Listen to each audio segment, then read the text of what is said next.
Danas je u Plavoj sali Gradske kuće predstavljen 20. zbornik radova sa skupa Tehnologija, kultura i razvoj.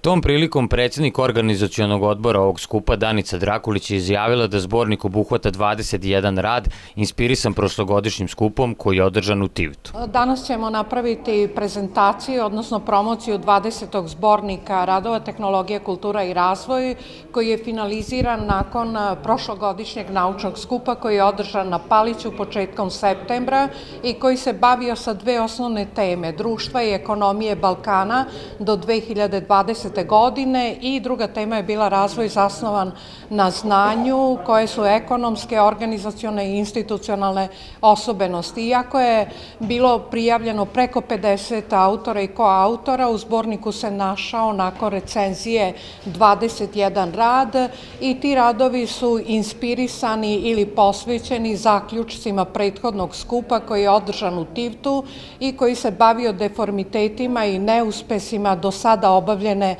tranzicije. Na neki način rasprave su nastavak tog prethodnog zaključka da je nužan tranzicioni zaokret koji smo mi nazvali nova tranzicija, jer se pokazalo da u ovih 12 godina koje smo mi posvetili rad na skupu je bio posvećen ključnim problemima ulaska zemalja Zapadnog Balkana na Evropsku uniju, ali da je tokom 12 godina stanje svih sistema loše, političkog sistema, socijalnog sistema, institucionalnog, obrazovnog, zdravstvenog, istraživačkog, inovacionog i da je nužno napraviti, tranzicioni zaokret, napustiti tekuću tranziciju i skicirati vizije za novu tranziciju. Stoga je rad skupa posebno bio posvećen traženju onih institucija, onih politika, mehanizama i aktivnosti koje bi stanje zemalja Zapadnog Balkana približilo proseku zemalja članica